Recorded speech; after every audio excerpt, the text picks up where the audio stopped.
Halo Hana, Hai. apa kabar Hana hari ini? Baik, alhamdulillah. Sehat walafiat. Gimana Devon? Masih semangat, segar? Semangat dan segar juga, dan apa ya, ya menyenangkan lah. Walaupun tadi pagi sempat marah-marah dikit.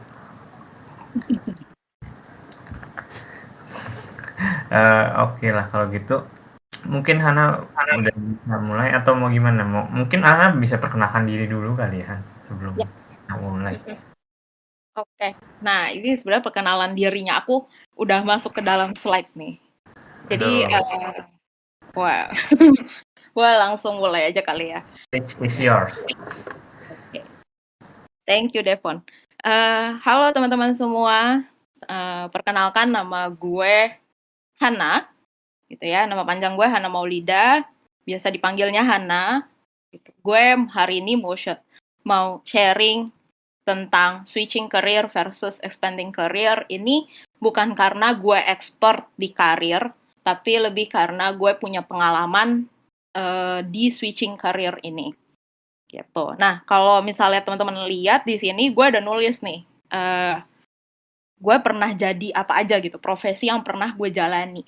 Jadi sebelumnya pas awal gue lulus kuliah gitu ya, masih jadi fresh grad, gue itu adalah seorang French teacher gitu. Jadi gue lulus kuliah, gue memang kuliah di jurusan sastra Perancis gitu. Jadi terus lulus keluar jadi guru bahasa Perancis, which is itu masih align gitu ya, masih sejalan sama jurusan S1 gue gitu. Nah, gue tuh kerja, kenapa bisa jadi Di guru ini sekian nih lama? Apa, Fon? bahasa bahasa Prancisnya di ini dulu dong, exhibit. Waduh, waduh, waduh. Udah lanjut lanjut. Oke. Janganlah, ntar teman-teman apa agak terkecoh-kecoh. Nah, terus gue tuh gue tuh cukup lama ya, jadi kayak teman-teman bisa lihat gue dari tahun 2015 sampai tahun 2020 gue tuh menjadi guru bahasa Perancis. Gue jadi guru bahasa Perancis begitu lama karena gue itu alhamdulillah bekerja di pusat kebudayaan Perancis di mana itu dinaungi langsung oleh kedutaan besar Perancis gitu. Jadi kalau udah masuk, nah itu namanya IFI teman-teman, Institut Français Indonésie. Tadi kan Devon minta ya, coba dong ditunjukin. Nah ini nama kantor gue udah bahasa Perancis nih dulu, Institut Français. Nah, jadi buat teman-teman kalau mau les bahasa Perancis tuh yang langsung dari kedutaan, dah langsung aja tuh datang ke IFI. Nah, gue tuh ada di bawah kedutaan. Bayangin teman-teman kalau ada di bawah kedutaan, mungkin gak sih gaji guru tuh di bawah standar gitu, terus kayak kesejahteraannya minim? Enggak, gitu ya.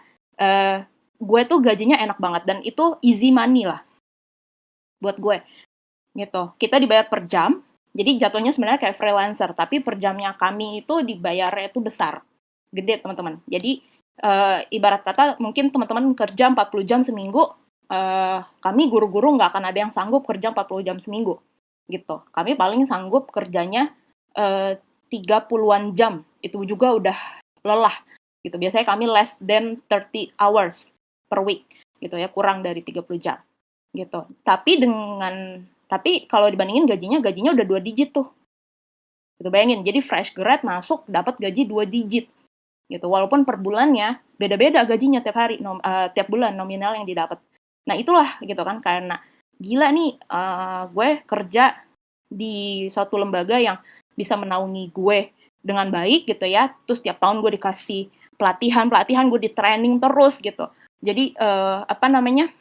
Pengembangan dirinya itu ada, dapat. Gue juga tentu aja ada fasilitas dikirim belajar ke Prancis gitu, tapi gue menolak karena ada ikatan dinasnya. Pada saat itu gue udah bosen jadi guru bahasa Prancis, jadi gue tolak gitu. Jadi kayak gitu teman-teman, bayangin deh, itu susah banget keluar dari situ. Itu zona nyaman, gaji gede, kerjaan sesuai keinginan kita gitu, jam kerjanya gitu kan. Ya walaupun fluktuatif ya, tapi terus habis itu kita melakukan apa yang kita bisa, kita merasa apa yang kita suka gitu kan. Jadi ya kayak ikigainya tuh dapat banget gitu. Tapi pas begitu pandemi, jeder, muridnya hilang gitu. Kalau muridnya hilang artinya kelas-kelasnya juga berkurang gitu kan. Kelas berkurang artinya jam ngajar saya berkurang, artinya pendapatan saya berkurang gitu. Jadi nah dari situlah mulai mikir, aduh gimana nih gitu nasib gue. Gue punya cicilan KPR gitu ya. Gaji bisa kena diskon 70%, cicilan nggak bisa di diskon 70%. Akhirnya gue untunglah gue itu sudah pada saat itu gue tuh sudah ngonten secara konsisten. Jadi gue tuh di Instagram gue bikin Sabtu malam. Tiap hari Sabtu malam gue ngoceh deh tuh di Instastory gitu ya. Terus sampai akhirnya gue sesekali gue bikin di Instagram post gitu biar ada orang yang bisa lihat lebih eye catching kan kalau di Instagram post gitu, lebih bisa langsung kelihatan orang yang profile visit kita gitu. Karena gue sudah setahun belakangan itu rutin konten, akhirnya gue berpikir, kenapa enggak ya gue jadi copywriter gitu. Waktu itu sih nggak tahu ya nama copywriter, tapi yang jelas yang bikin konten lah gitu. Apa sih namanya? Oh, namanya copywriter gitu setelah gue cari tahu. Akhirnya gue coba freelance. Freelance pertama gue langsung dapat Bang John, alhamdulillah. Dan itu sebenarnya juga cuma satu proyek selama sebulan, habis itu putus. Gitu. Jadi perkenalan gue dengan Bang John pertama kali itu di situ. Di tahun 2020. Ya, 2020 awal belum pandemi. Gitu ya. Tapi pas begitu pandemi kan udah tuh kan lepas tuh ya sama Bang John tuh udah nggak ada lagi tuh. Terus udah tuh, jadi gue apply kemana-mana gitu ya, coba cari kerjaan jadi copywriter. Akhirnya gue tahun 2020 Agustus gue keterima di satu agensi gitu ya, gue jadi copywriter di sana. Tahun 2021 gue cukup cepet untuk pindah kantor. Tahun 2021 gue join ke perusahaannya Bang John gitu ya. Jadi gue join jadi anak buahnya Bang John di tahun 2021 awal gitu. Nah, itulah perjalanan karir gue. Nah, dari perpindahan dari guru jadi tiba-tiba copywriter, itu kan lumayan cepet tuh, gitu. Lumayan jomplang juga gitu, apa yang dikerjain tuh beda banget. Nah, aku mau sharing teman-teman di sini, gitu. Nah, sebenarnya apa sih tujuannya aku bikin sesi ini, gitu ya. Aku pengen sharing ke teman-teman, gitu. Karena mungkin teman-teman banyak yang berpikir kayak, aduh kerjaan gue udah ngebosenin nih. Kayak, this job doesn't serve me anymore gitu kan, udah nggak buat gue banget deh, kayaknya gue udah cukup lah di sini. Nah, tapi yang sebenarnya pengen gue kasih ke teman-teman gitu ya adalah sebenarnya mungkin nggak sih kalau switching career is not the only one option that we have gitu loh, bukan satu-satunya, tapi mungkin kita justru bisa nyoba expanding career dulu gitu. Nah, di sini isinya obrolannya kita biar lebih terarah dan teman-teman punya bayangan nih, oh si Hana ini akan ngobrolin apa sih selama 1 jam ke depan. Gue akan ngomongin ini. Tadi ya perkenalan udah, gue akan ngomongin tentang switching career, expanding career, terus kita bandingin keduanya, dan kalau ada waktu, kita akan Q&A. Tuh. Nah, switching career. Gue akan mulai dari switching career. Mungkin teman-teman udah banyak yang tahu nih, gue udah tahu lah switching career tuh kayak apa. Gitu ya. Cuman di sini gue pengen bahas lagi supaya apa? Supaya kita ada di satu pemahaman yang sama gitu teman-teman. Gitu. Nah, definisi karir.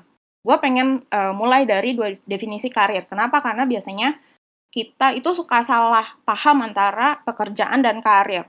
Gitu ya. Jadi, nah di sini gue kasih satu statement, yaitu your job is not your career. Jadi, pekerjaan itu bukan karir, teman-teman. Itu dua hal yang berbeda banget gitu. Dan sebenarnya ini juga adalah judul bukunya si Rene Suhardono. Gitu. Gue baca bukunya pas gue jadi fresh grad, which is 2015. Gitu ya, tapi sebenarnya buku ini kalau kata Rene udah outdated gitu ya. Udah nggak sesuai lah sama perkembangan zaman. Jadi ini gue yang hanya ngambil beberapa part yang menurut gue masih sesuai. Nah, menurut si Rene gitu ya di bukunya ini, dia bilang pekerjaan itu adalah alat mencapai tujuan, sedangkan karir itu perjalanannya. Jadi kita itu bekerja itu harus ada tujuannya teman-teman.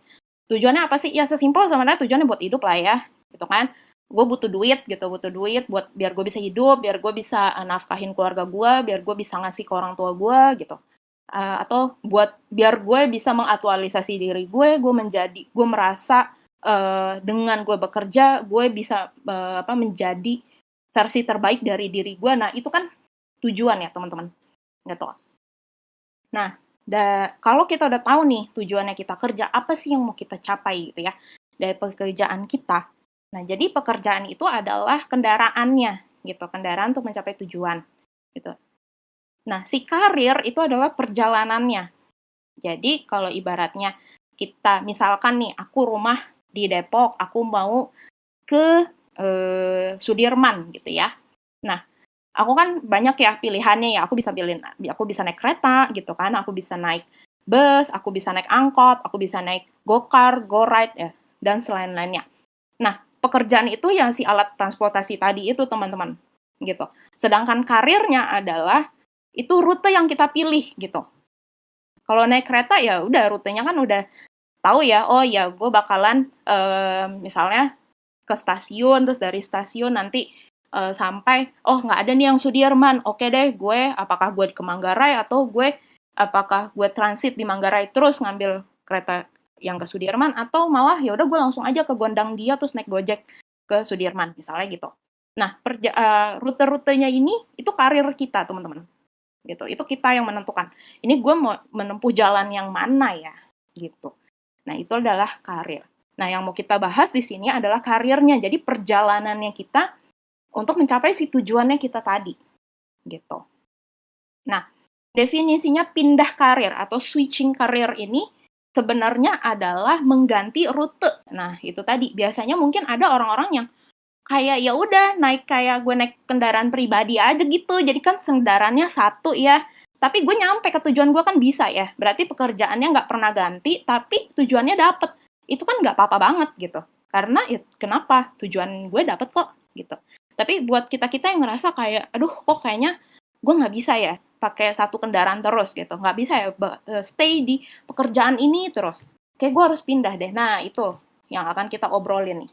Baiknya kita pindahnya kemana nih? Pindahnya kayak gimana nih? Nah, jenis-jenis pindah karir. Jenis yang pertama itu bisa aja pindah role.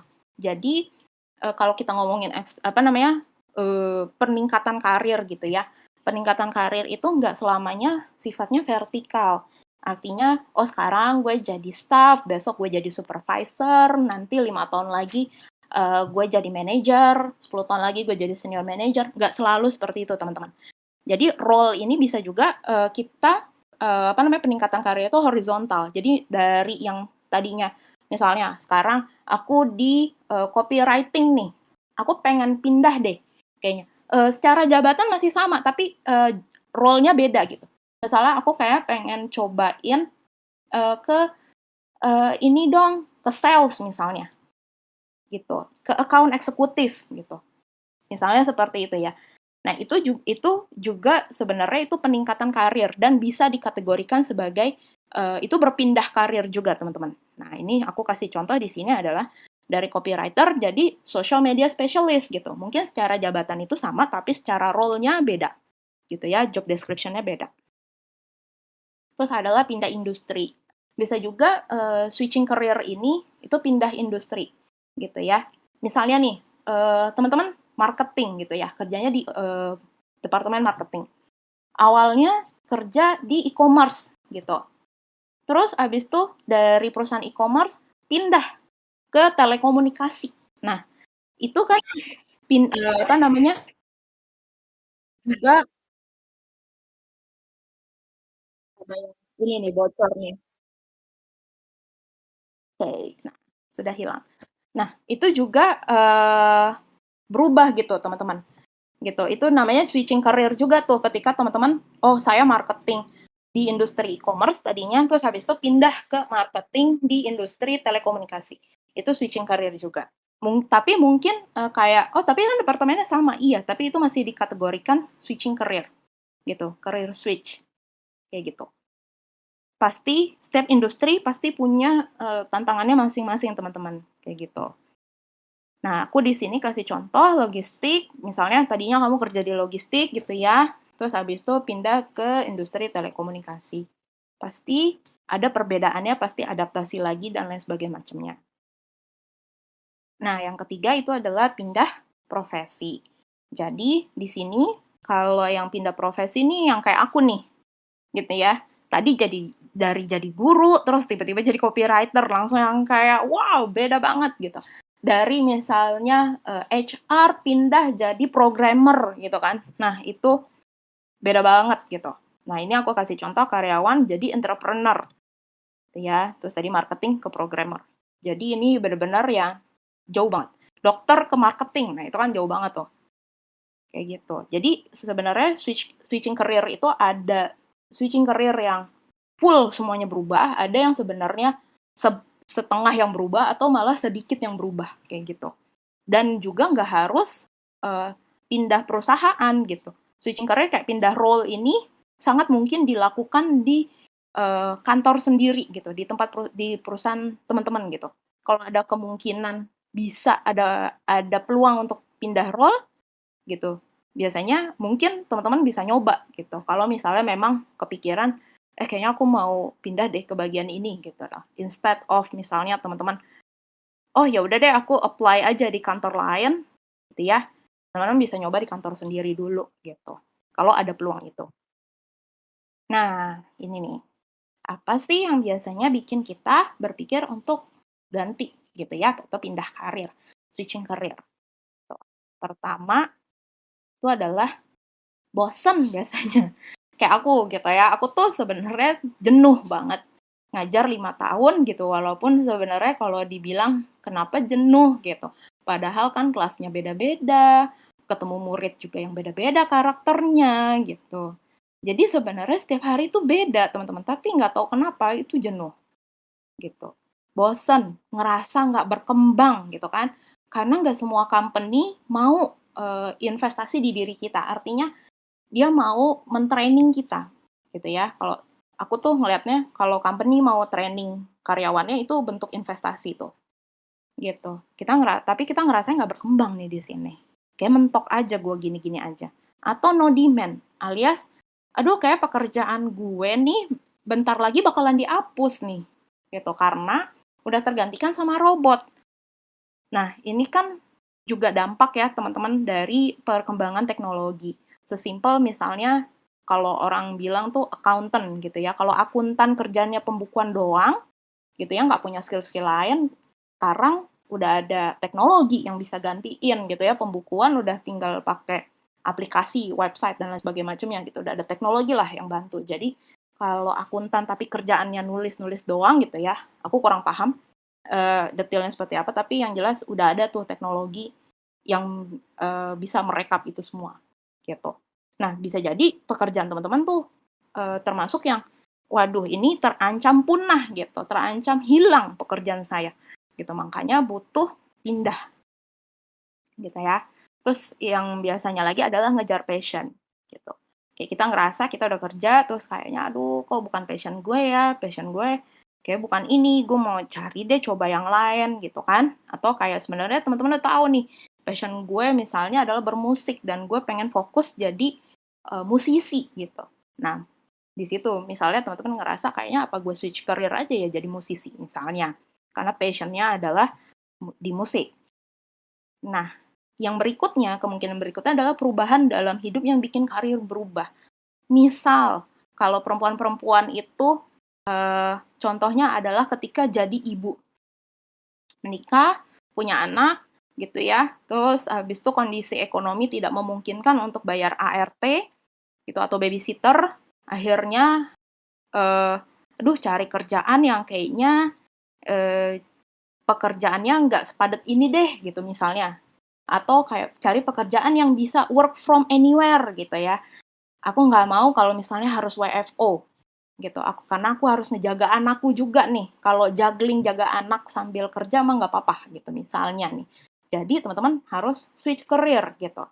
Melihat pekerjaan teman-teman yang sekarang itu tidak memungkinkan gitu. Misalnya nih, teman-teman nakes gitu ya. Gimana ceritanya nakes work from anywhere itu kan kayak nggak kebayang ya teman-teman. Teman-teman pasti harus datang ke rumah sakit gitu ya, ke pusat kesehatan di mana tempat teman-teman kerja gitu. Tapi misalnya ada kondisi yang memungkinkan kayak ibu aku sakit butuh nggak ada orang yang bisa ngerawat selain aku gitu. Ya udah, misalnya jadinya jadi freelancer misalnya sekarang berubah gitu ya jadi freelancer, penerjemah misalnya kayak gitu-gitu. Nah itu juga bisa menjadi alasan switching career. Atau adanya kesempatan baru dan bagus nih gitu. Contohnya sebenarnya paling gampang adalah ketika pandemi ini ya di digital marketing gitu kan. Orang melihat, "Oh, seksi banget ya digital marketing, tiba-tiba semua perusahaan butuh," gitu karena ya media untuk memasarkan produk-produk mereka ya salah satunya adalah sosmed gitu. Dan media-media online lainnya gitu. Sehingga orang-orang yang punya ilmu di digital marketing itu sangat dibutuhkan. Sedangkan misalnya sebelum pandemi ini orang biasanya udahlah sebar flyer aja gitu. Kalau sekarang orang nggak ada yang keluar mau sebar flyer kemana gitu kan, butuh media online. Akhirnya teman-teman melihat kesempatan ini, teman-teman pindah ke digital marketing misalnya gitu. Atau ada temen yang ngelihat kayak kayaknya lo keren deh kalau nulis gitu, lo mau nggak jadi copywriter gitu kan di kantor gua, atau ini lagi buka lowongan nih misalnya gitu. Nah jadi kan kayak ada kesempatan baru nih, kenapa enggak nih kita coba gitu ya. Jadi kemungkinan nih biasanya 4 hal ini yang bikin orang pindah. Nah itu tadi tentang switching career gitu. Next-nya adalah tentang expanding career. Expanding career ini sebenarnya artinya memperluas karir. Artinya kayak kita nggak fokus ke satu pekerjaan ya teman-teman, tapi bisa ke beberapa pekerjaan. Nah, untuk mengambil contohnya, gue mau ngajak teman-teman ngeliat seseorang nih.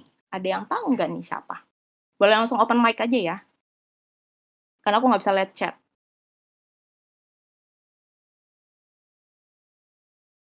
Devon tahu dong, Fon. Dia siapa?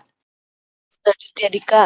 Ya, betul. Raditya Dika. Pasti teman-teman udah pada kenal nih. Kalau aku tanya, apa sih kerjaannya Raditya Dika? Apa teman-teman kerjaannya Raditya Dika? Penulis. Komedian. Komedian.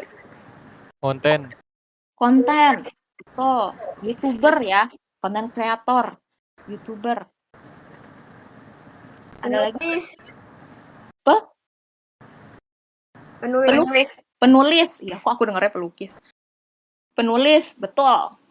Dia awalnya dia dari nulis novel. Dia adalah seorang penulis. Oke. Teman-teman tahu nggak dia main film? Kenapa? Produser film. Betul, produser film. Pemain film juga kan, teman-teman? Dia aktornya juga. Dari film-filmnya dia atau film-film yang orang lain bikin. Gitu. Jadi banyak banget ya ini ya, si Raditya Dika punya pekerjaan. Nah, ini adalah contoh gitu ya. Contoh dari expanding career. Jadi kalau dulu mungkin teman-teman nggak tahu deh, teman-teman sempat tahu nggak ya? Ada berita dulu tuh gini, Uya Kuya punya 50 pekerjaan, apa berapa, pokoknya banyak banget pekerjaannya si Uya Kuya. Itu kan awalnya kayak kita mungkin di zaman itu mikir, ini si Uya Kuya ngapain gitu, kok bisa sih dia kayak gitu.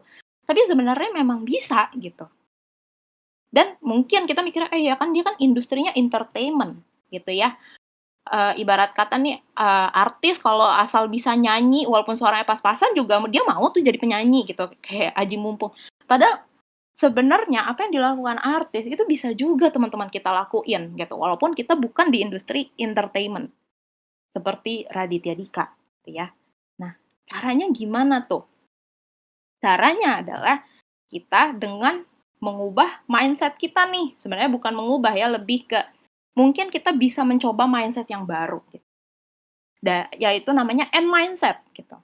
Kita biasa berpikir gini. Cara berpikir kita adalah A atau B. Ketika kita dihadapkan pilihan, kita selalu kayak harus pilih salah satu gitu. Misalnya nih, sekarang aku seorang guru gitu ya misalnya. Jadi pilihannya adalah aku tetap jadi guru atau aku kerja kantoran aja ya, 9 to 5 gitu. Begitu kan ya teman-teman mikirannya. Nah sebenarnya ini bisa kita ubah cara berpikir kita dengan end mindset menjadi dan. Jadi kata atau kita ubah jadi dan. Gitu ya. A atau B jadi A dan B. Kalau jadi guru dan kerja kantoran bisa nggak ya? Jadi HR dan fotografer, bisa nggak ya? Gitu. Nih aku kasih contoh ya. Jadi karyawan atau entrepreneur, gitu ya. Kalau sekarang kan digembar-gemborkannya, oh kalau mau kaya, kalau mau keren, mau sukses tuh jadi entrepreneur gitu. Kalau jadi karyawan tuh artinya ya lo belum sukses gitu kan. Ada yang punya mindset kayak gitu. Padahal sebenarnya bisa juga kita alihkan ke end mindset gitu.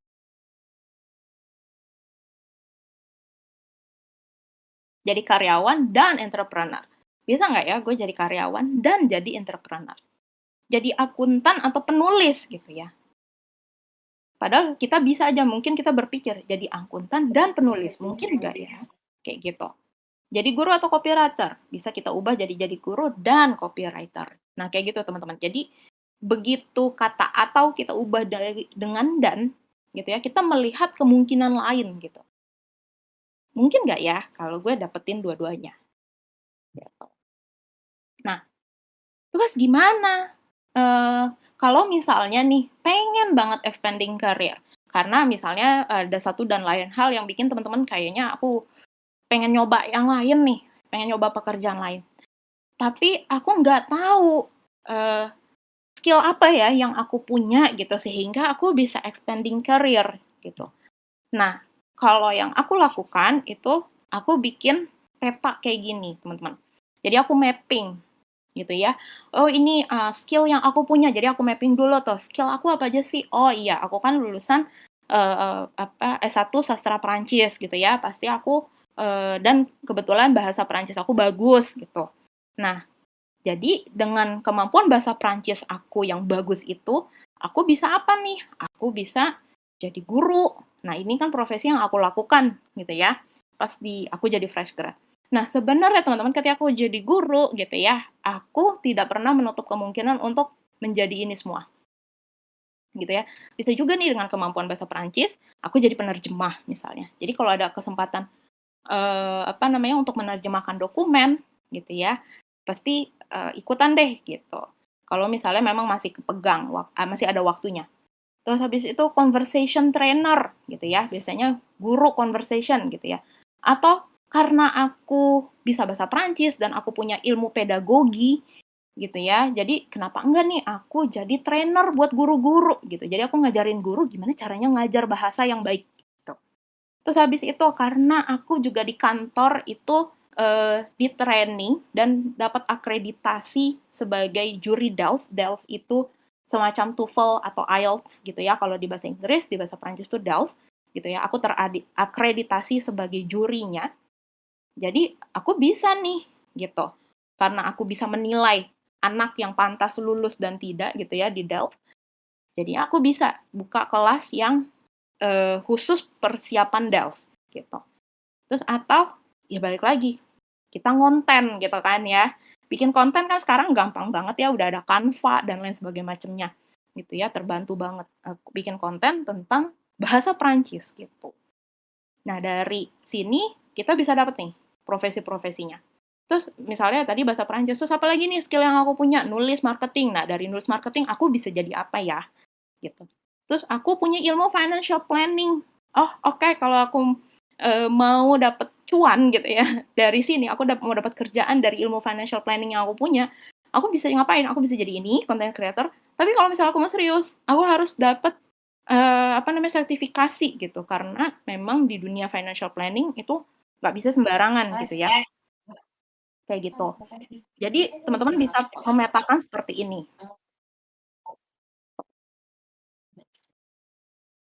Oke. Oh ya, BTW teman-teman kalau punya pertanyaan mungkin bisa dicatat dulu aja ya. Nanti kalau waktunya ada, kita tanya jawab. Gitu. Ini cara aku untuk tahu, oh ternyata aku tuh punya skill ini dan aku kayaknya bisa nyoba profesi ini gitu.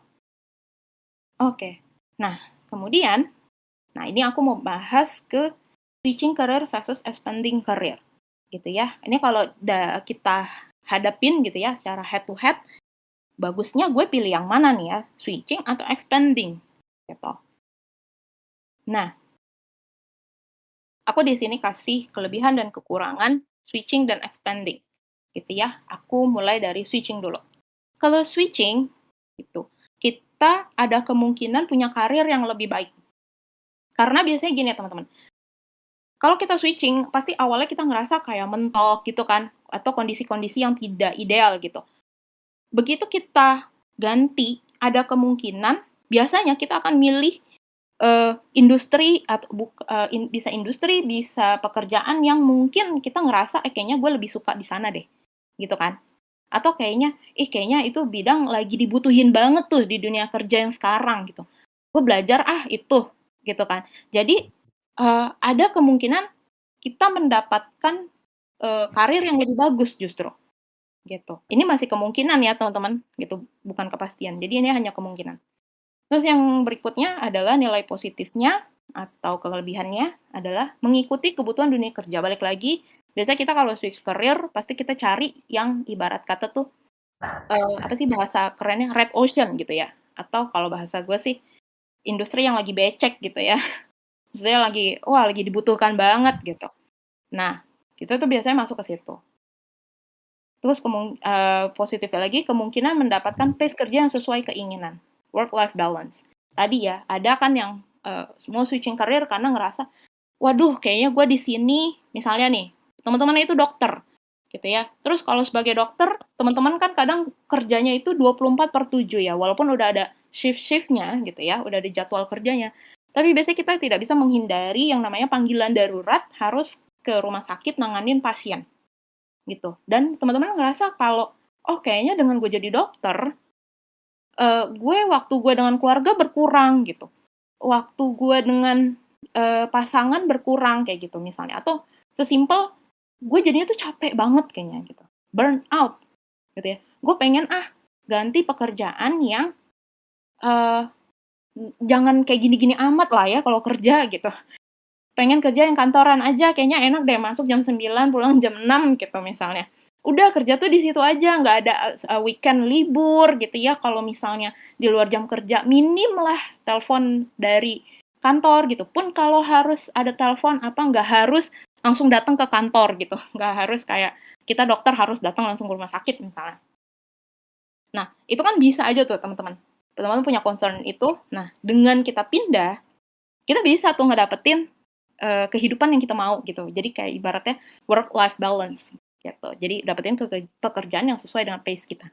Terus yang berikutnya adalah skill-nya makin banyak.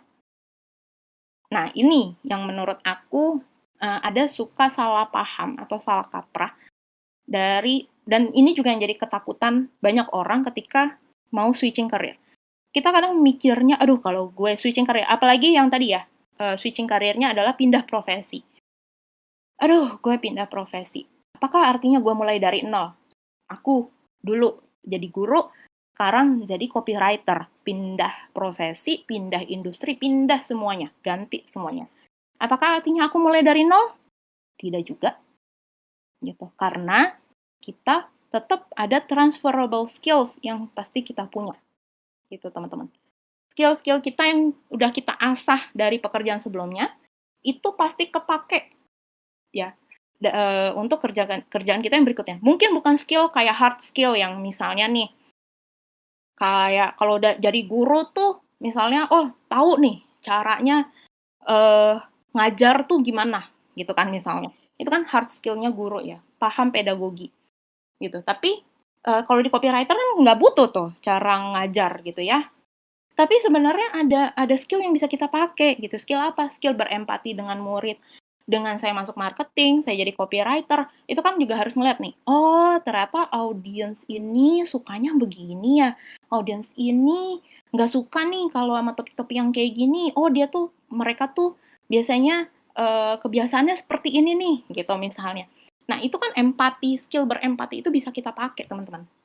Gitu. Jadi bukan berarti skill-nya itu kayak nol gitu, enggak.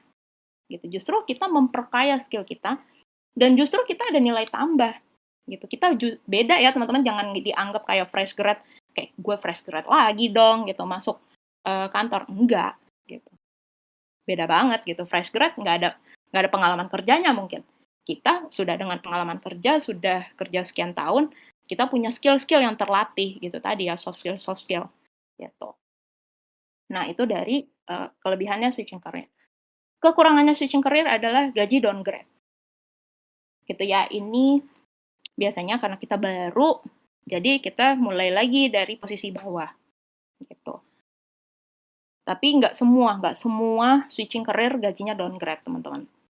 Bisa jadi kalau yang tadi tuh dengan pindah role itu tidak gaji downgrade.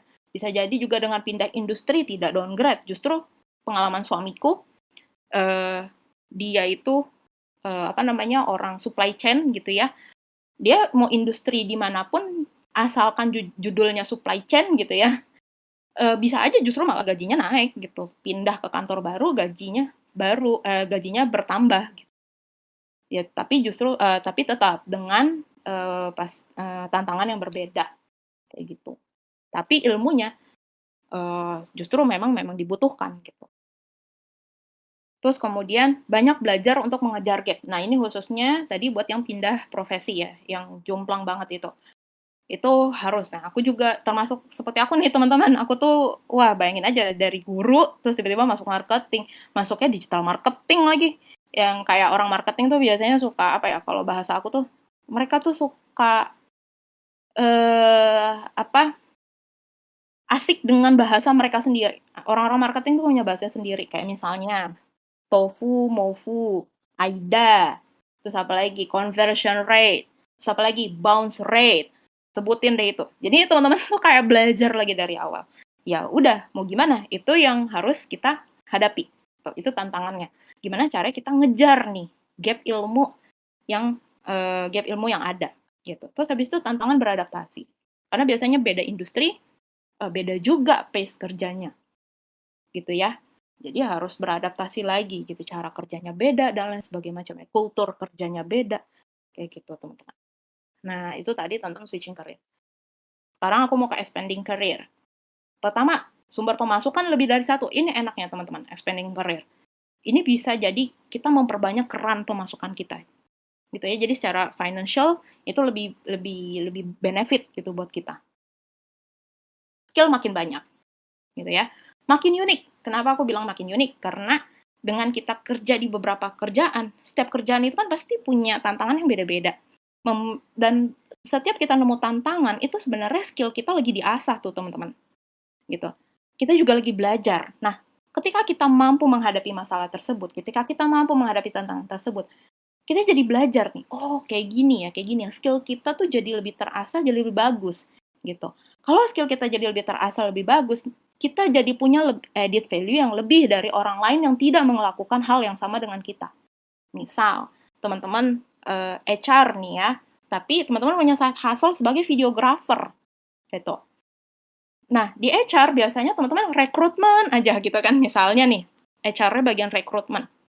Ya udah, teman-teman tuh nggak pernah belajar misalnya cara bernegosiasi gitu dengan klien. Karena ya teman-teman kerjanya baca CV, nge-interview gitu kan, melihat ini bagus, ini nggak bagus, udah gitu. Misalnya ya, ini aku simplified aja.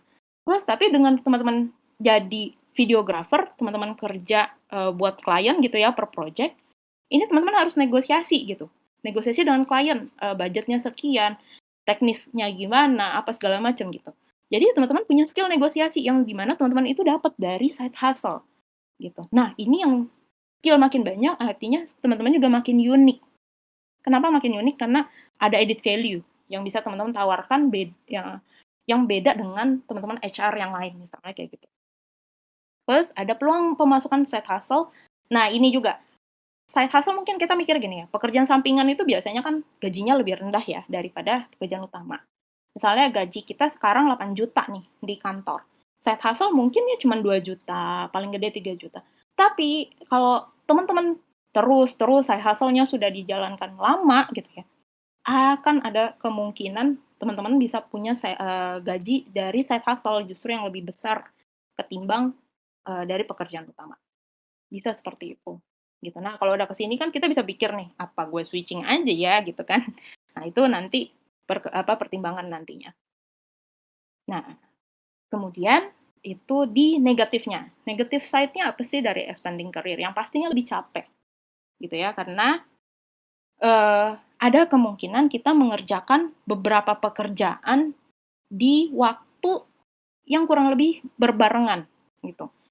Walaupun nggak bener-bener bareng gitu ya, kayak sekarang lagi kerja kantor, terus ternyata pekerjaan sampingan ada juga, nggak kayak gitu ya.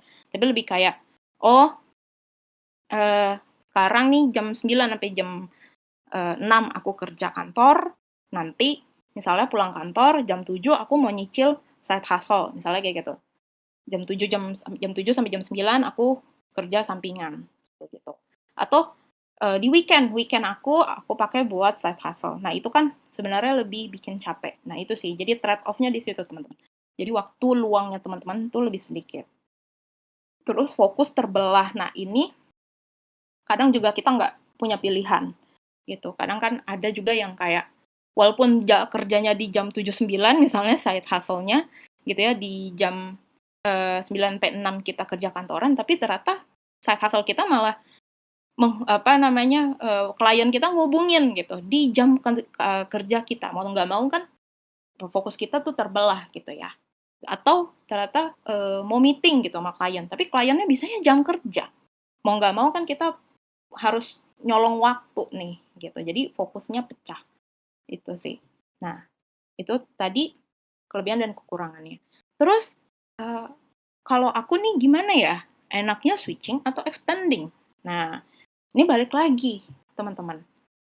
Kalau aku selalu aku setuju sama Simon Sinek ya. Kalau Simon Sinek bilangnya start with why. Nah, sebenarnya kita pun harus kayak gitu. Know your why. Kenapanya dulu gitu. Apa sih yang bikin kita pengen switching atau pengen expanding gitu. Nah, dari situ baru nanti kita lihat lagi gitu ya. Teman-teman bisa ke sini gitu ya. Oh, ini nih kelebihan atau kekurangan yang aku punya. Ini aku in general aja ya, teman-teman. Buat kasusnya teman-teman aku yakin akan lebih spesifik lagi dan plus minusnya pasti akan berbeda nih. Karena sesuai kasusnya teman-teman sendiri. Jadi teman-teman petain aja plus minusnya apa. Gitu. Kalau aku switching, aku pindah langsung ke sana, apa plusnya, apa minusnya. Gitu. Kalau aku expanding, apa plusnya, apa minusnya. Nanti dari situ teman-teman baru pertimbangkan baiknya switching atau expanding ya, kayak gitu. Nah, kalau dari aku, selain udah tahu know your why, terus abis itu kita mapping ya, plus minus dari switching atau expanding. Pertanyaan berikutnya adalah, aku gini, apakah ada alasan kuat yang bikin kita nggak mau lagi atau nggak bisa gitu ya menjalani pekerjaan utama? Kalau memang ada yang force measure gitu ya untuk kita berhenti dari pekerjaan utama yang sekarang dan ambil pekerjaan baru, itu kayaknya ya udah pasti jawabannya switch gitu ya. Either misalnya karena sakit gitu ya, kondisi keluarga, ya tadi misalnya kondisi keluarga sakit atau kita punya anak harus ngurus anak gitu. Terus no demand artinya sudah tidak ada lagi demand pekerjaannya ke depannya udah nggak ada nih. Atau nggak ada masa depan lah, kita bisa bilang gitu. Dan lain sebagainya macamnya. Kalau memang pekerjaan utama ini tidak bisa dipertahankan lagi, jadi better switch. Kalau masih bisa, buat aku, menurutku, expand. Gitu. Nah, gimana sih caranya aku pengen switch, gitu ya. Tapi kalau switch kan rasanya kayak, aduh, takut, nggak siap dengan segala macam resikonya, gitu. Nah, justru menurut aku adalah yang baik, switching yang baik, gitu ya. Kalau untuk yang nomor 3 ya teman-teman ya, yang pindah profesi berubah banget, itu dilakukan secara pelan-pelan. Gitu. Jadi expand dulu, teman-teman mungkin jadiin kerjaan yang teman-teman tuju itu sebagai side hustle dulu, gitu ya. Terus pelan-pelan kalau teman-teman ngerasa udah jejak, udah siap dengan perubahannya, baru switch. Gitu. Itu pun sebenarnya yang aku lakukan nih teman-teman. Gitu. Jadi aku nggak otomatis langsung jadi copywriter gitu, enggak. Tapi ya itu tadi, aku sempat cerita di awal, alhamdulillahnya aku sudah ngonten gitu loh secara konsisten selama tahun lebih gitu sebenarnya. Terus ketika ada kesempatan, aku dengan PD-nya gitu ya, Kayak ya udah nih konten-konten yang gue buat di IG, gue jadiin portofolio aja. Dan itu nggak cuma ke Bang John ya teman-teman. Waktu itu Inspigo buka lowongan gitu. Terus aku aku bikin portofolio, aku kumpulin gitu ya semua IG story yang pernah aku bikin. IG feed yang pernah aku bikin gitu ya, aku compile di PDF, aku kirim ke Inspigo gitu. Jadi bahkan ke startup yang udah terkenal gitu ya, company yang kayaknya bagus nih gitu. Jangan jiper teman-teman. Kalau memang ada kesempatan itu udahlah. Walaupun kita ngerasainnya, aduh cupu banget sih sebenarnya portofolio gue. Nggak apa-apa gitu. Gitu. Karena ternyata pas aku juga kepo kan, kenapa Bang John mau nerima gue sedangkan ya sebelum-sebelumnya nih aku mencari side hustle jadi copywriter itu cukup sulit gitu. Maksudnya ya banyak gagalnya juga. Gitu. Tapi ternyata Bang John bilang kayak, ya gue butuh orang yang punya ilmu di sini gitu.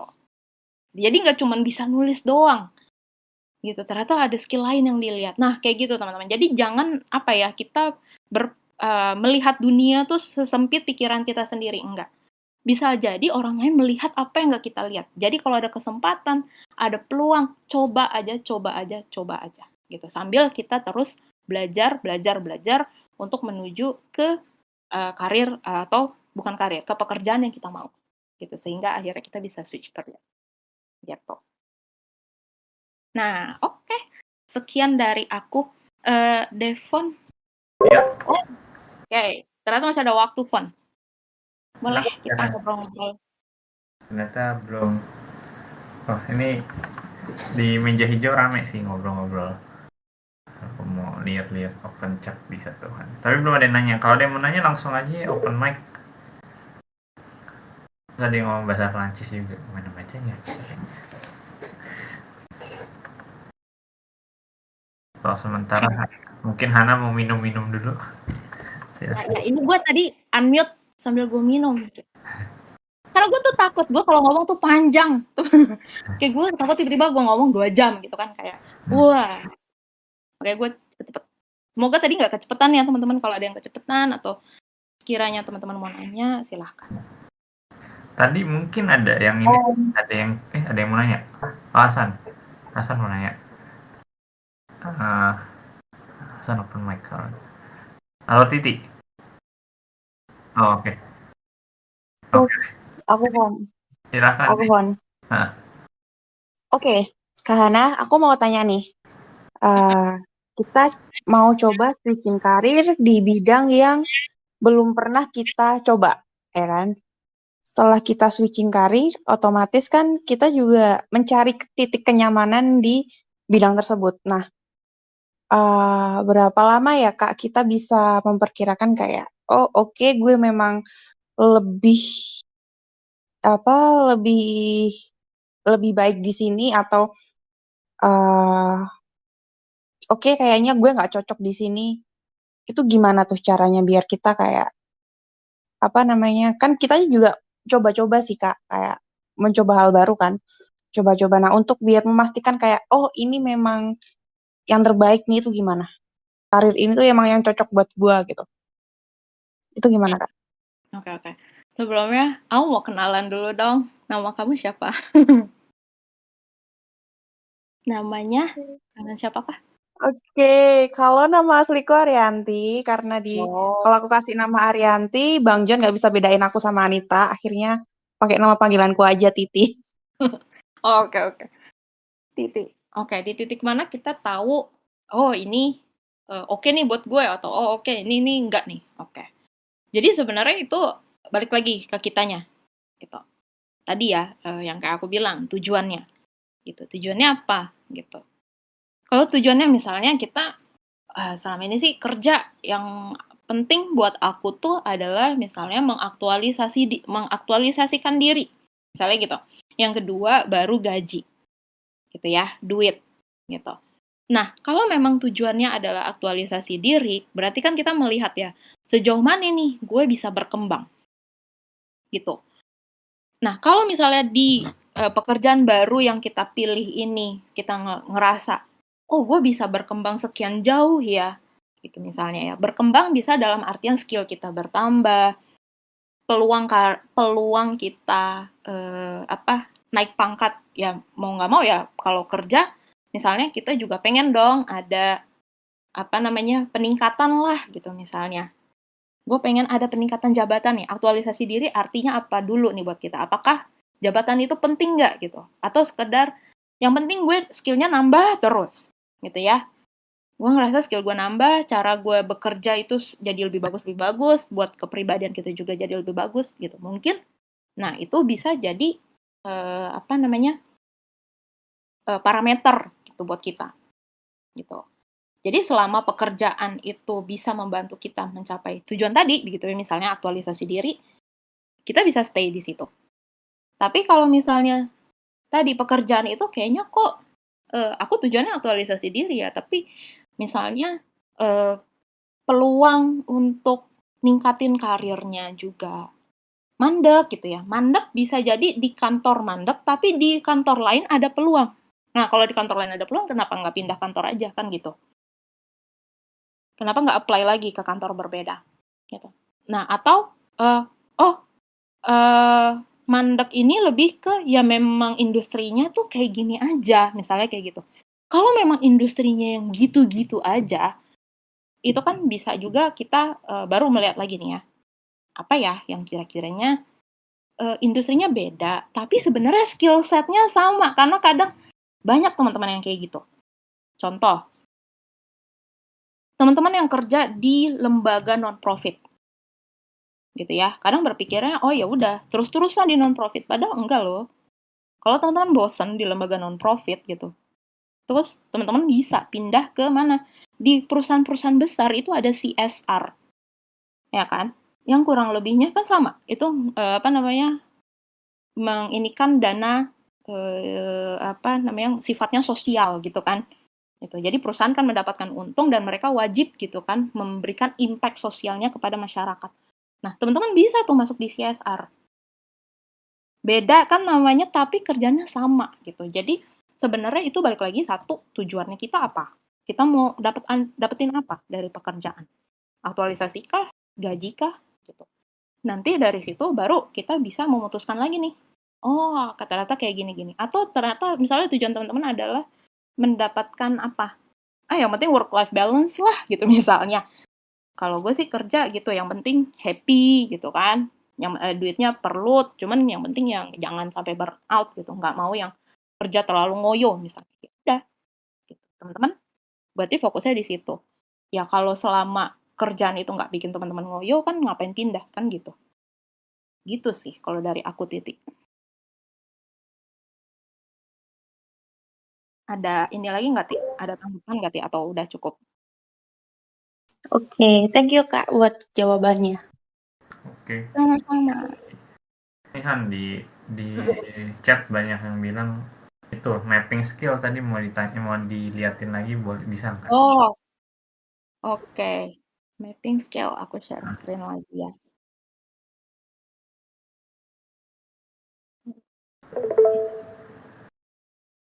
Nah, boleh.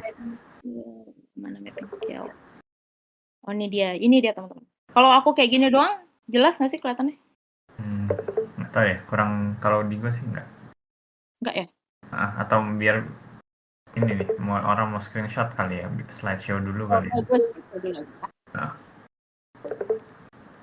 Silakan di screenshot.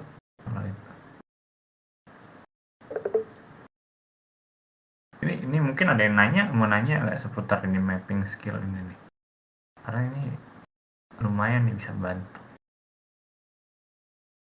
Kalau dari Hana sendiri gimana Han? Mappingnya itu gimana, kayak kadang kan kita nggak tahu ya apa yang kita bisa, bukannya nggak tahu ya, tapi nggak sadar aja gitu loh ya, oh ternyata gue jago nulis ya gitu. Oke. Caranya adalah dengan nyoba. Jadi kita gini teman-teman, ketika mapping skills itu bukan berarti artinya apa ya, kemampuan kita itu valid gitu. Valid dalam artian kayak ada orang lain yang sudah mengakui bahwa kita punya kemampuan itu, atau kita itu adalah kemampuan yang sudah kita asah dari lama gitu misalnya ya. Nggak kayak gitu. Jadi bisa aja si skill ini adalah skill yang kita pikir kita punya. Jadi hipotesis bentuknya itu nggak apa-apa loh. Jadi kayaknya gini, kayaknya ya, gue tuh pinter deh desain gitu. Misalnya nih ya, kayak gue bisa desain deh. Walaupun ya mungkin kalau dibandingin sama desainer lain, ya mungkin ya masih cupu sih gitu. Cuma ya bisa lah gitu. Misalnya pakai Adobe Photoshop tuh gue bisa gitu. Misalnya ya. Hmm. Jadi nggak apa-apa ditulis aja gitu. Atau kayak misalnya belum menyadari. Kalau misalnya bener-bener kayak nggak tahu deh, ragu banget semuanya. Tulis aja skill apa yang menurut kamu bisa tapi kamu ragu. Nanti kamu coba lakuin. Misal, kamu merasa kamu bisa nulis. Tapi kamu ragu nih. Emangnya iya gue bisa nulis. Gitu ya. Kayaknya aduh, antara bisa dan enggak sih. Gak pede gitu kan ya. Tapi kamu rasa kayaknya nih bisa. Ya udah coba aja nulis. Sesimpel apa? Nulis juga itu banyak ya teman-teman bentuknya. Bisa nulis novel, bisa nulis cerpen, bisa nulis artikel, bisa nulis konten, ya apa bikin karusel IG feed, bisa nulis thread di Twitter. Nah, teman-teman sukanya yang mana gitu? Apakah jangan-jangan nulis puisi gitu misalnya? Nah, teman-teman pilih dulu gitu. Kayaknya aku bisa deh nulis artikel misalnya gitu ya. Nulis esai. Ya udah, sesimpel caranya apa? Caranya adalah bikin blog misalnya. Gitu. Mungkin teman-teman awalnya malu banget bikin blog, ntar kalau dibaca orang gimana gitu kan. Ya udah kalau malu ya udah di Microsoft Word dulu gitu kan. Teman-teman tulis. Baru ntar udah nulis, udah dilakuin gitu ya, udah dijalanin. Mau tahu nih bagus nggak ya? Nah, teman-teman misalnya bisa cari temen yang memang sudah jadi penulis gitu ya. Oh, ada teman gue nih penulis artikel gitu. Dia kerjanya penulis artikel. Coba minta dia atau pokoknya ada teman yang menurut kamu dia punya kapabilitas di situ gitu. Ya udah, coba tanya dia. Ini tulisan aku menurut kamu gimana? Minta feedback dong gitu. Bisa seperti itu. Jadi harus berani nyoba gitu, terekspos. Jadi dari hipotesis, kayaknya aku bisa apa, baru ke situ. Oke. Itu sih, Fon. Ini Hana pun juga nulis surat cinta di sini. Iya, gue tuh jadi kepikiran gara-gara ini apa? Siapa namanya? Ada pokoknya di Twitter dia ini juga ya kayak KOL juga di Twitter. Salah satu kerjanya dia adalah ini nulis caption teman-teman. Jadi dia menawarkan jasa nulis caption karena ternyata banyak orang yang punya foto bagus tapi bingung captionnya apa ya gitu kan. Kalau kita di ini ya di sosmed gitu maunya juga captionnya yang keren gitu. Nah ternyata bisa dijual kemampuan itu. Dari Hendrik kata Anita. Nah itu dia Zari Hendrik. Nah gue juga sempat kepikiran gitu apa gue jadi itu ya buat nulis caption ya. Kalau ada yang mau sih boleh-boleh aja. Dan ternyata nggak ini ya, nggak susah ya. Kayak gue mikir kayak orang main game-nya sekarang di bikin live aja orang pada nonton, orang makan aja pada nonton gitu. Itu dia Fon. Ya kamu bikin konten aja gitu, kamu makan mukbang gitu kan. Bahasa anak zaman sekarangnya mukbang. Ya terus lo live gitu atau kayak nggak berani sama lo live. Ya udah videoin aja terus kayak sambil ngomong sendiri gitu kan ya hari ini aku makan apa gitu kan. Ini rasanya gimana? Ya seakan-akan kamu jadi itu Pak Bondan gitu kan. Gitu. Reviewer. Iya, reviewer gitu. Banyak lah. Kalau zaman konten nih kayaknya gitu. Asal kalau teman-teman malu gitu ya misalnya, aduh Kak, aku malu gitu kan misalnya. Han, gue malu banget untuk mempublish hasil karya gue karena aduh jelek, nggak siap deh. Kalau misalnya harus denger feedback jelek dari orang gitu ya misalnya. Ya udah gitu. Sesimpel yang kayak gue bilang tadi ya. Kamu tunjukin ke orang yang menurut kamu punya kapabilitas di situ. Minta dia yang kasih feedback gitu. Jadi bukan yang akan mau mengomentari skill kamu ini gitu ya. Atau hasil karya kamu ini bukan dari mereka-mereka yang nggak ngerti gitu misalnya nih. Kamu suka gambar gitu. Ya gambar itu kan nggak semua orang juga ngerti ya kayak misalnya nih bahkan lukisannya Pablo Picasso aja menurut gue nggak semuanya bagus karena gue nggak ngerti seni ya nggak tapi kalau misalnya kita nanya ke siapa, misalnya gue nggak tahu, misalnya ada ahli seniman gitu, teman lo yang ngerti lukisan gitu ya, lo tanya sama dia, udah oke belum nih, misalnya gitu, kayak gitu. Nah, sesimpel gitulah, tanya ke yang menurut lo punya kapabilitas di sana, ya, gitu sih. Atau ya sesimpel ya udah bikin, tapi aku butuh portofolio gitu kan untuk dapetin pekerjaan ini. Ya berarti kamu bikin akun baru aja. Bikin akun baru misalnya mau sharing tentang pengembangan diri. Tapi aku malu banget deh kalau aku sharing di akun pribadiku. Ya udah kamu bikin akun baru aja. Gitu, akun baru yang bukan nama kamu, kayak seakan-akan lembaga gitu ya, atau ya pokoknya akun-akun biasa lah gitu, sharing tentang pengembangan diri. Ya udah, di situ nggak akan ada kok orang yang kayak ngulik, ini siapa sih yang nulis gitu kan. Ini jelek banget sih tulisannya, nggak akan ada yang kayak gitu ya. Jadi ya udah, cari apa ya ruang-ruang yang aman gitu lah buat kita. Gitu Pon. Oke, oke. Thank you, Hana. Mungkin ada yang mau nanya, apa ini udah 20.33, apakah Hana masih ada waktu atau gimana? Gue santai sih. Kalau misalnya teman-teman ada yang mau nanya lagi, boleh. Atau misalnya gini, teman-teman belum ada pertanyaan nih gitu. Kayak sekarang tuh masih oke gitu ya. Tapi kalau misalnya teman-teman besokannya langsung ada pertanyaan gitu ya, gitu. Atau nanti ada pertanyaan. Nah, langsung aja teman-teman bisa chat aku di personal di DM di Discord gitu. Atau teman-teman bisa approach aku di Instagram ya, @maulidahannah. Hannanya tulisannya bahasa Inggris, Annah. Karena ternyata yang punya nama gue banyak, sama kayak gini. Gue membedakannya tulisan nama gue, ya udahlah gue jadiin nama kayak orang asing. Oke, oke. Ada lagi nggak yang mau nanya? Atau mungkin kayaknya banyak nanti yang mau nanya soal mapping ini kali ya, Han ya? Mungkin boleh. Boleh. Soal mapping, soal apa, gimana cara, apalah teman-teman yang kegalauannya teman-teman boleh. Boleh banget, boleh langsung DM di Discord. Halo, Halo. aku mau tanya lagi nih Kak. Maaf suaranya rada gembang nggak sih? Iya. Iya. Masih Titi ya? Iya, mau tanya lagi. Oke. Gimana, Ti? Nah, gini Kak, apa namanya? Kan sekarang banyak banget ya kayak kurs-kurs online gitu kan.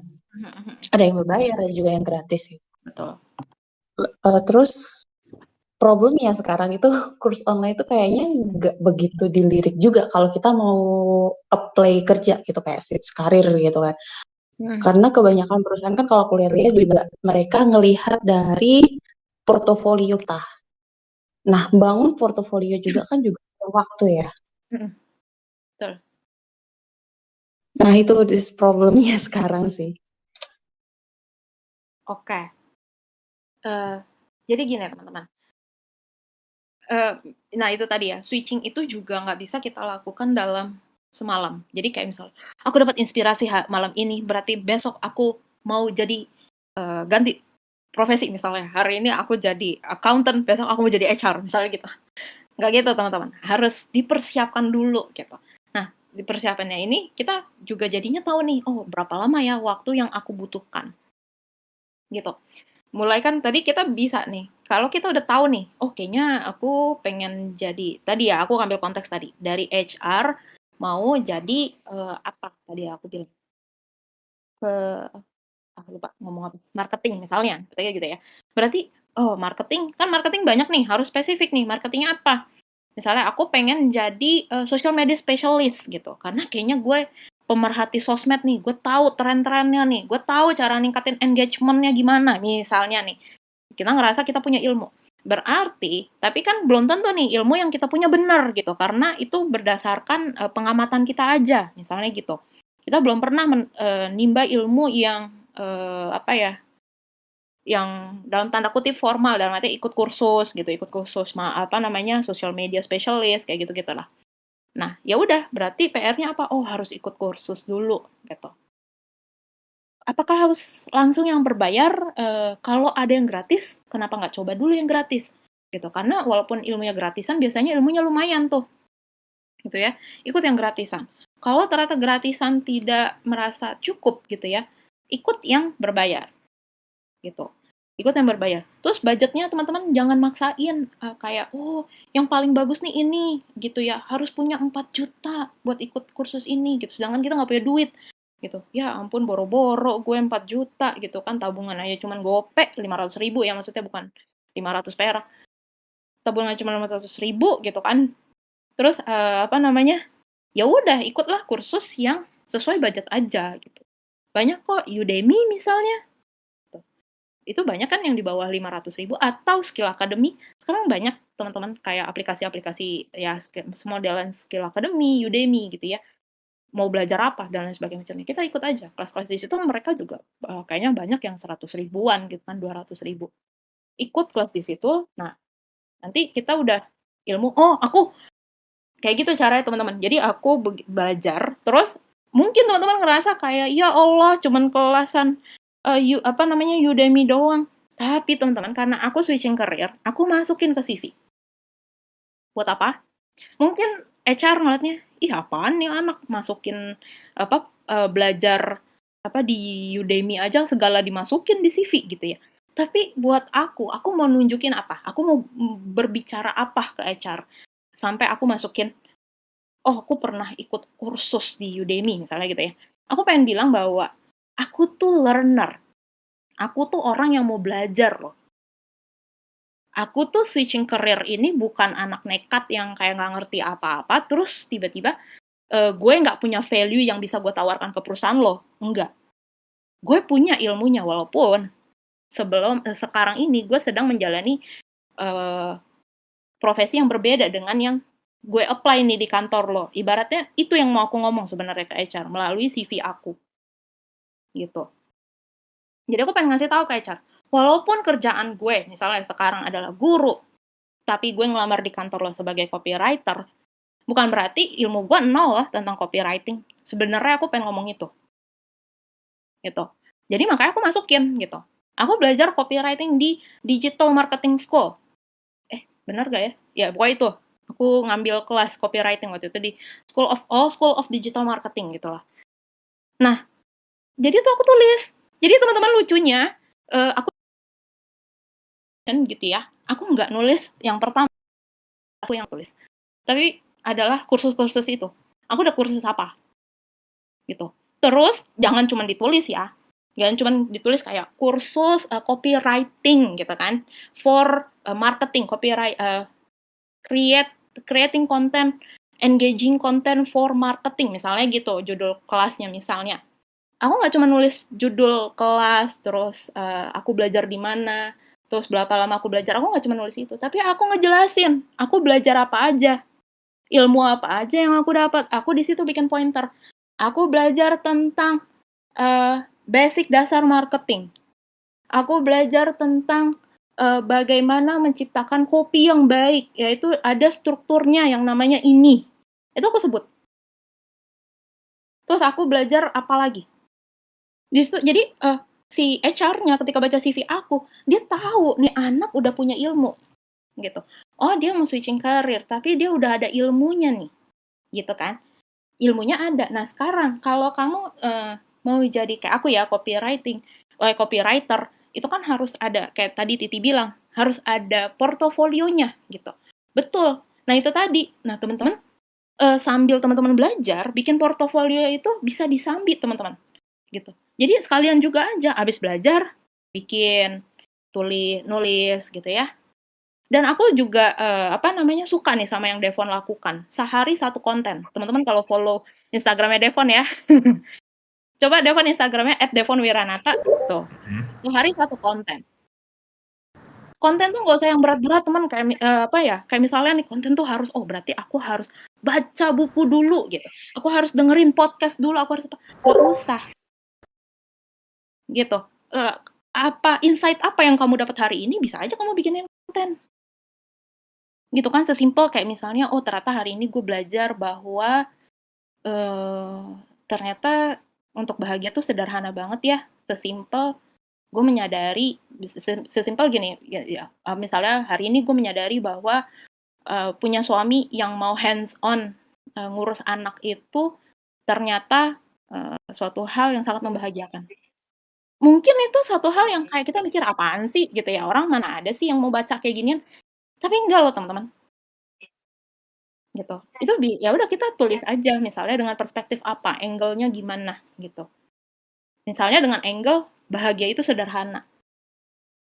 Sesederhana misalnya punya pasangan yang ternyata mau bantuin kita ngurus anak. Nah, kayak gitu-gitu. Nah, terus habis itu kan gampang ya. Jadi make it simple. Make it simple pokoknya. Terus habis itu harus konsisten. Paksa diri kita untuk konsisten bikin. Kenapa? Apalagi tuh teman-teman maunya nulis gitu ya. Nulis, desain, terus apa lagi tuh? Fotografi, videografer. Menurutku cara meningkatkan Jangan pernah kualitas buang apa? setengah kerjaan kalian. Hai, ini aku jelasin kenapa ya. Buat kalian Menurutku apa namanya? Itu butuh latihan teman-teman. Kalau teman-teman mau bagus hasilnya. Gitu. Mau portofolionya makin keren gitu ya. Gitu. Jadi kalau berkarya yang itu tadi, teman-teman harus latihan gitu. Ya itu, bikin aja ini apa namanya? Tiap hari, yang nggak harus setiap hari sih, kayak aku juga dulu cuma setiap hari Sabtu sih ya. Jadi seminggu sekali. Ya pokoknya teman-teman ini sendirilah. Bikin sendiri harus maunya bikin berapa nih gitu. Maunya bikin aku pengen cepat gitu biar portofolio semakin banyak aku punya portofolio, semakin cepat aku bisa switching career misalnya atau mendapatkan pekerjaan yang aku mau. Ya udah gitu. Mungkin butuh 3, butuh 2 kali dalam seminggu ya, maksudnya 3 kali dalam seminggu, 2 kali dalam seminggu. Luangin waktu gitu. Tadi ya make it simple. Pokoknya lakukan itu sesimpel mungkin. Jadi nggak harus yang effort apa gimana-gimana, nggak usah diribetin gitu ya. Terus untuk urusan pokoknya jangan diribetin sama macam-macam deh. Make it simple aja yang penting jadi. Dah. Kalau kamu nulis, fokus di nulis, nggak usah kayak aduh desain gue jelek banget. Bodoh amat gitu. Jujur ya teman-teman ya, aku juga kayak dulu di awal-awal nulis tuh kayak kanan kiri jelek lah, kagak rata lah, pilih fontnya juga yang mungkin gak enak dibaca. Tapi along the way aku belajar, oh kan gak enak deh fontnya kayak gini. Misalnya ada temen yang ngasih feedback kayak gitu. Oh oke, gue ganti fontnya gitu. Dan jadi fokusnya gitu ya. Karena kita fokusnya adalah ya gue fokusnya nulis bukan di desain. Jadi bodo amat mendesain gitu. Mau putih doang juga nggak apa-apa. Yang penting orang dapat nih pesan kita. Gimana caranya kita menulisnya jadi lebih bagus lagi. Gitu. Gitu teman-teman. Gitu Titik. Gimana Tik? Kepanjangan nggak Tik?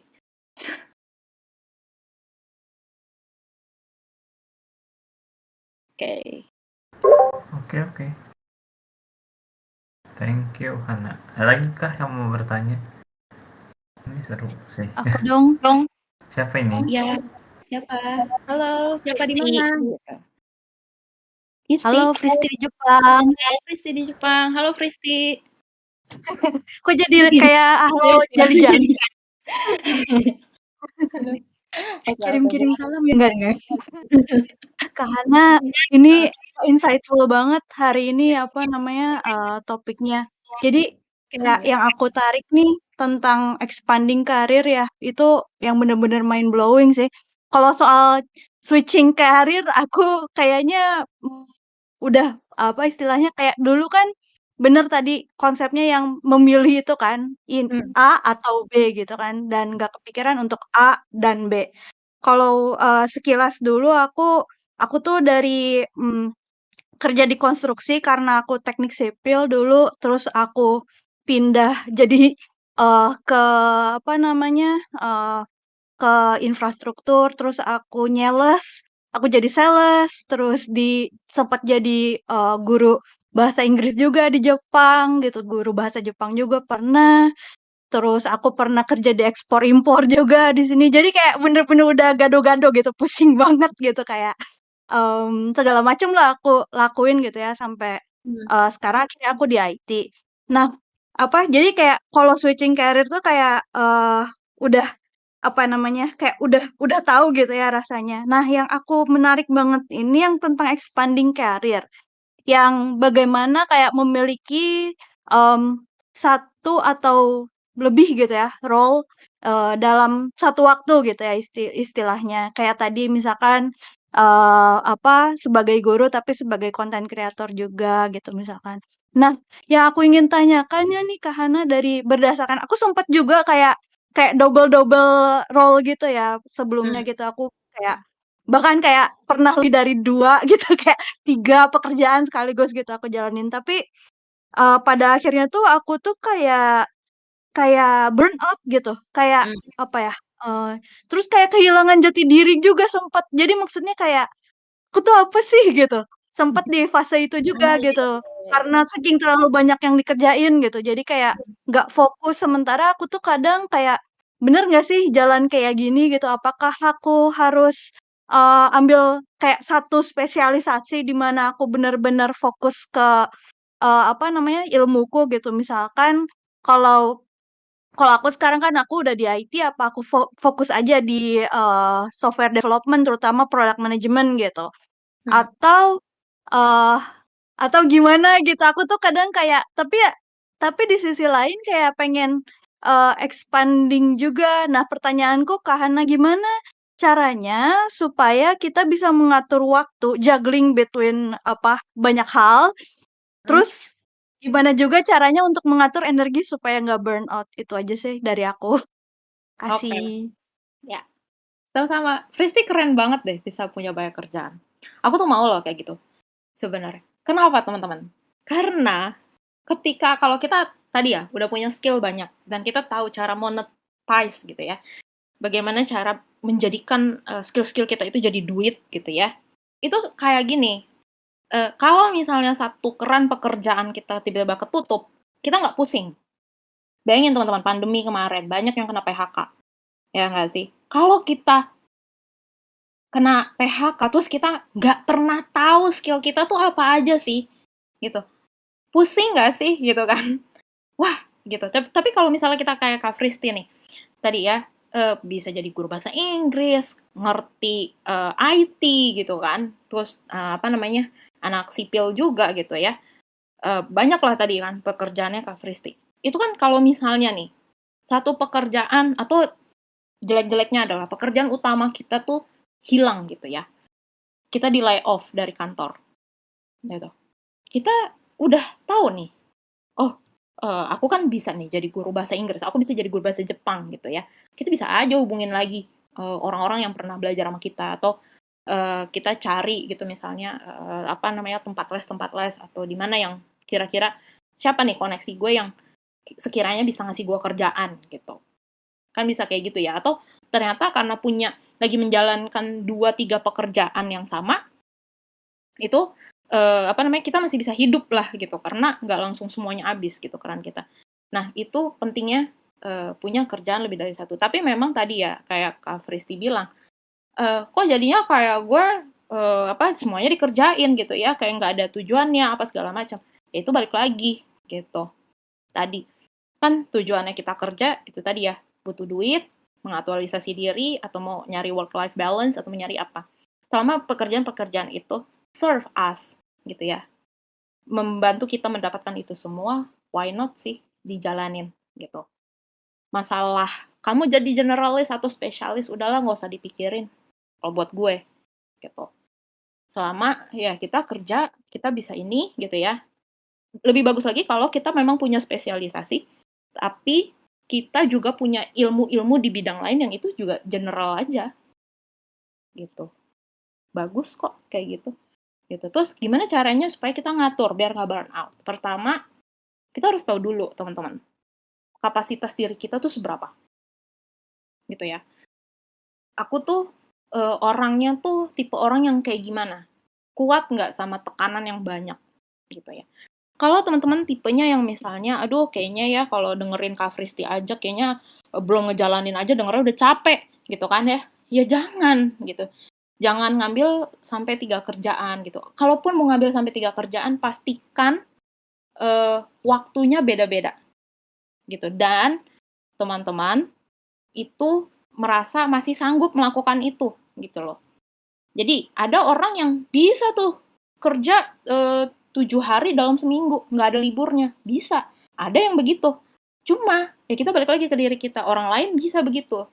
Apakah saya bisa begitu? Ya balik lagi gitu ya. Nggak harus ngikutin orang lain ya. Kita mampu nggak kayak gitu? Kalau kita ngerasanya, enggak deh, nggak mampu. Gitu. Ya nggak apa-apa gitu. Jangan lupa bahwa istirahat itu investasi, teman-teman. Istirahat itu bermanfaat gitu ya. Jangan sampai demi pokoknya harus kerja sebanyak-banyaknya gitu ya. Atau misalnya, aduh, udah terlanjur ngambil 3 gitu.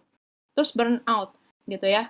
Kalau kayak gitu, coba cari mana nih yang bisa dinego pekerjaannya. Either dia jadi lebih panjang pengerjaannya, jadi kita bisa ngerjainnya lebih santai gitu ya, nggak terburu-buru sama deadline-nya.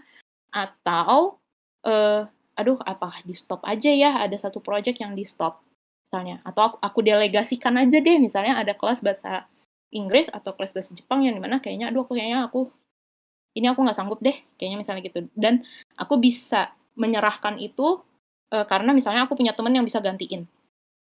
Jadi itu bentuk tanggung jawab kita ya, kita nggak cuma kabur gitu aja gitu ya, kita lepasin kerja gitu aja, tapi kita tawarin gitu, nih aku ada pengganti loh, temanku yang bisa gantiin aku, kamu mau nggak gitu misalnya.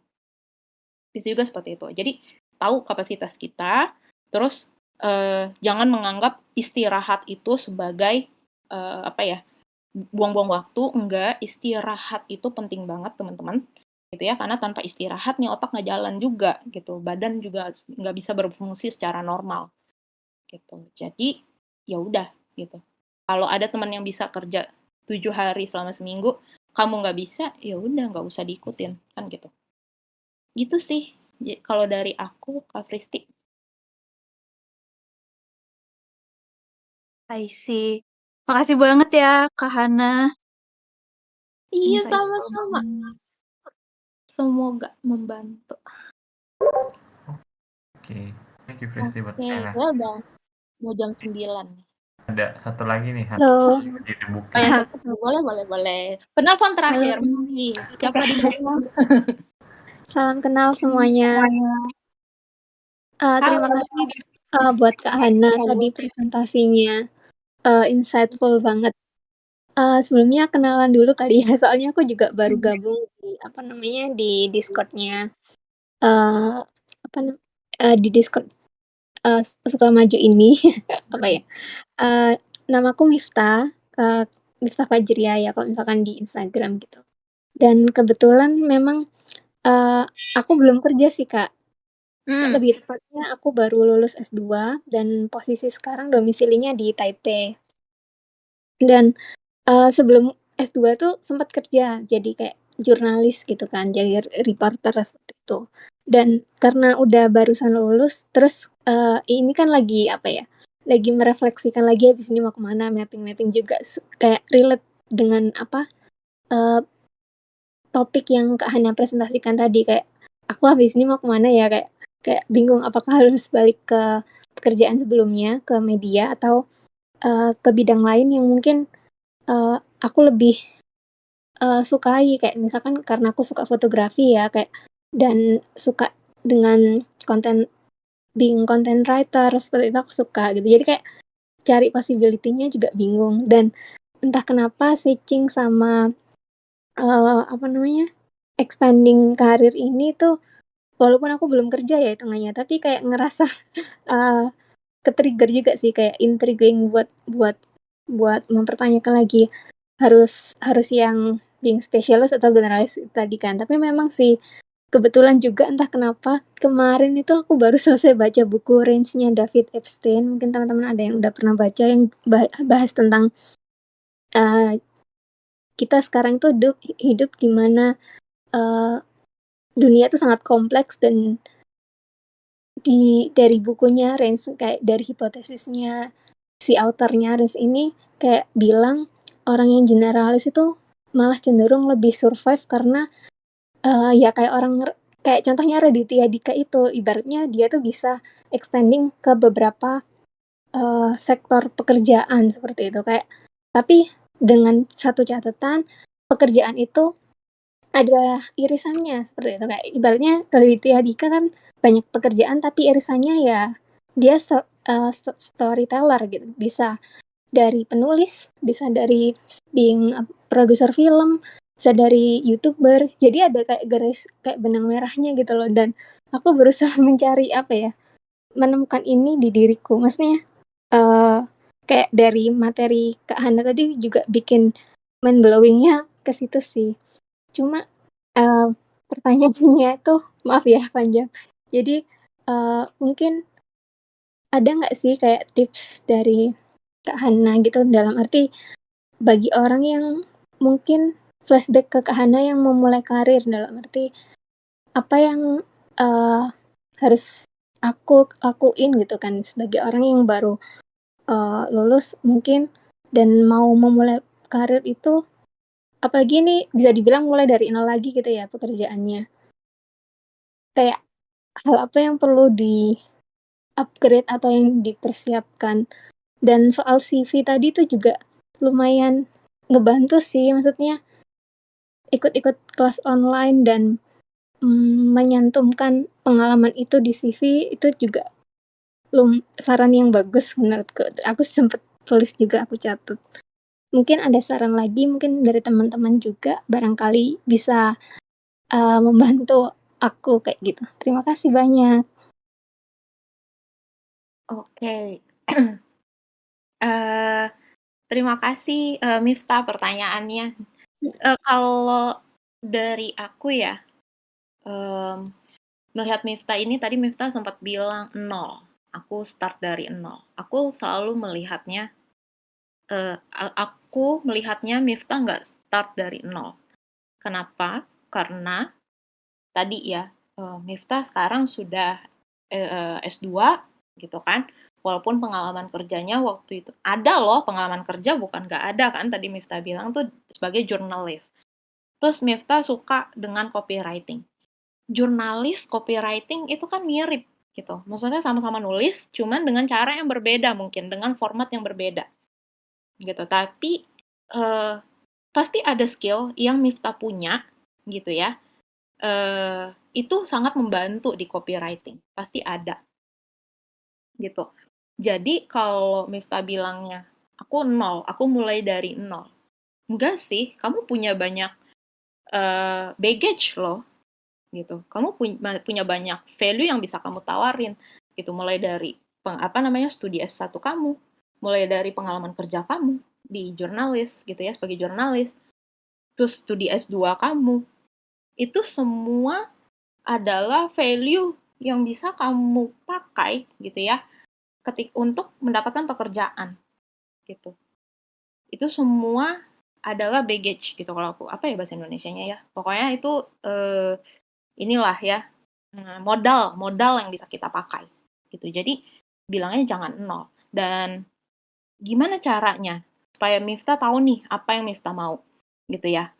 Kalau menurutku balik lagi, Miftah mau ngelanjutin jadi jurnalis apa enggak? Atau malah aku mau ke copywriting aja. Tadi kan Miftah bilangnya pengennya di copywriting gitu ya.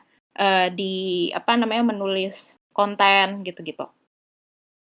Ya udah, kenapa enggak gitu? Dilakukan aja sekarang gitu. Karena balik lagi kalau mau jadi penulis konten kayak aku ya, konten sekarang jadi content creator content writer itu butuh portofolio gitu. Jadi buatlah portofolionya dari sekarang. Jadi kalau aku lebih milih begini. Kalau kita yang masih bingung gitu, semua skill yang kita bisa dan rasanya kita enjoy menjalani itu gitu ya. Itu asah aja dulu. Step apa nih? Langkah apa nih yang bisa aku lakukan supaya aku bisa membuka banyak peluang pekerjaan. Itu dilakuin aja dulu gitu loh. Nanti masalahnya dapatnya di mana gitu ya. Kita kadang kan gini mikirnya, cari kerjaan tuh susah gitu. Kalau di awal-awal nggak usah milih-milih. Banyak yang bilang kayak gitu. Dan sebenarnya kan semakin banyak kita apply, semakin besar pula kesempatan kita untuk diterima atau dapat pekerjaan gitu ya. Nah, kalau misalnya kita udah tahu nih skill set-nya kita apa, kita sudah melakukan beberapa langkah untuk supaya kita jangan dilihat sebagai kayaknya 0 lah gitu misalnya. Bahkan anak fresh grad aja harus bisa men-showcase kemampuannya mereka gitu, walaupun pekerjaan yang di-apply itu bukan nggak sama dengan S1-nya. Misalnya S1-nya kesehatan masyarakat misalnya. Tapi dia pengen masuk ke perusahaan, dia pengen jadi bagian marketing gitu. Berarti kan dia harus showcasing pengalaman dia di organisasi dong. Atau misalnya dia kesehatan masyarakat tapi pengennya masuk MT. MT-nya bukan MT perusahaan yang ada kesehatan yang nggak ada, misalnya nggak ada hubungan sama sekali, misalnya MT bank. Berarti dia harus bisa nunjukin sisi leadership-nya dia gitu. Melalui apa? Melalui pengalaman yang dia punya. Either itu pengalaman di di kampus tuh BEM misalnya, atau pengalaman di organisasi apa yang dia ikuti, di kepanitiaan apa yang diikuti, apakah dia menjadi, misalnya aku nggak jadi ketua panitia apa sih gitu, misalnya ketua panitia olimpiade sih misalnya, enggak, tapi misalnya aku jadi ketua divisi aja gitu. Itu kan juga bisa nggak pengalaman kita itu nunjukin leadership. Bayangin Miftah, itu hanya pengalaman loh. Pengalaman itu biasanya kalau di kampus anak-anak fresh grad itu ngerjainnya paling lama paling 1 semester, 6 bulan. Itu udah lama banget ya. Kalaupun dia organisasi gitu bentukannya, setahun, ya kan? Ini kamu kuliah S2 minimal paling cepat setahun. Kamu punya pengalaman S1 4 tahun. Kamu punya pengalaman jurnalis. Jangan pernah minder gitu.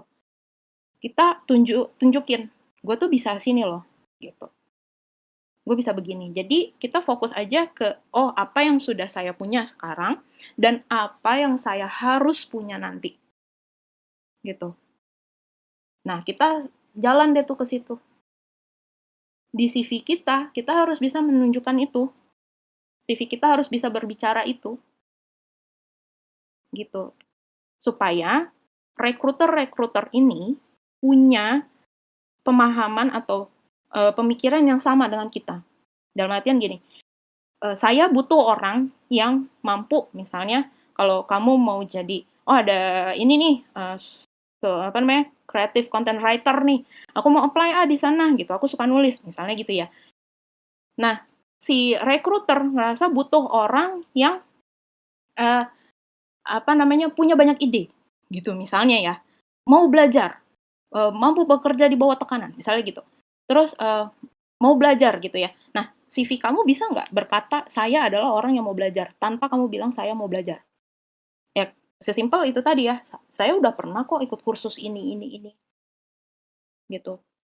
Saya orangnya mampu bekerja di bawah tekanan.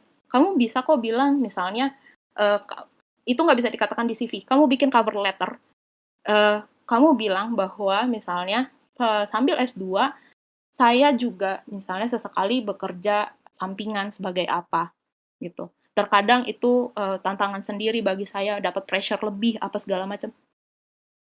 Kan bisa ngomong seperti itu kan. Jadi itu pintar-pintar kita showcasing gitu. Jadi jangan, kalau aku sih mikirnya untuk Miftah, jangan ragu lah gitu, dan jangan terlalu banyak dipikirin, yang penting fokus aja apa yang sudah aku punya, apa yang mau aku raih, pekerjaan apa yang mau aku dapatkan. Nah, kita maju ke situ. Walaupun kelihatannya kayak, kok gue semua pekerjaan gue mau ya gitu misalnya. Iya, nggak apa-apa, diusahain aja. Kita nggak tahu nyangkutnya di mana. Kita nggak tahu pintu mana yang akan membuka peluang kita untuk lebih maju ke depannya. Gitu.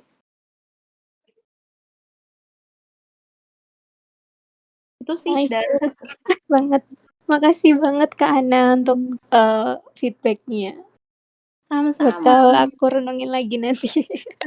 Dan langsung eksekusi tentunya. Soalnya kadang-kadang itu aku juga kayak yang Kak Hana bilang tadi kan, kadang kita itu terlalu bikin rumit dan kayak buat konten tadi ibaratnya kan sehari satu konten dan make it simple dari hal-hal yang mungkin keseharian yang kita lakuin gitu kan. Untuk konsistennya itu yang susah, kadang kita terlalu perfeksionis, kayak Kak Hana tadi bilang, kayak aku sebelumnya buat konten kayak resensi buku, kayak fontnya kecilan, terus habis itu, males gitu. Jadi kayak, kayak tamparan juga sih buat aku sendiri yang mungkin kurang konsisten itu tadi dan terlalu pengennya tuh perfect segalanya dan nggak menyadari kalau kadang ada saatnya kita perlu evaluasi dan berproses itu dari kesalahan yang mungkin kita perlu benahi kayak gitu. Itu juga cukup menampar sih. Well, thank you Kak. Sama-sama, make it simple, make it easy.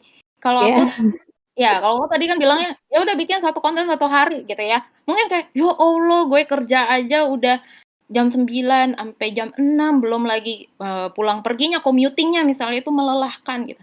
Ya udah gitu, make it easy. Kamu bisanya kapan gitu misalnya. Weekend gitu misalnya. Ya udah seminggu sekali. Kayak aku juga mulainya kan dari seminggu sekali. Jadi gitu ya teman-teman. Ini aku pakai ini aja sih, rumusnya si James Clear aja sih. Make it easy, make it simple, make it easy, make it obvious, gitu kan. Dan ya intinya kita harus tahu motivasinya apa. Karena kalau kita nggak punya motivasi nih, end goal yang mau kita capai, itu susah banget untuk dapetin tenaganya itu.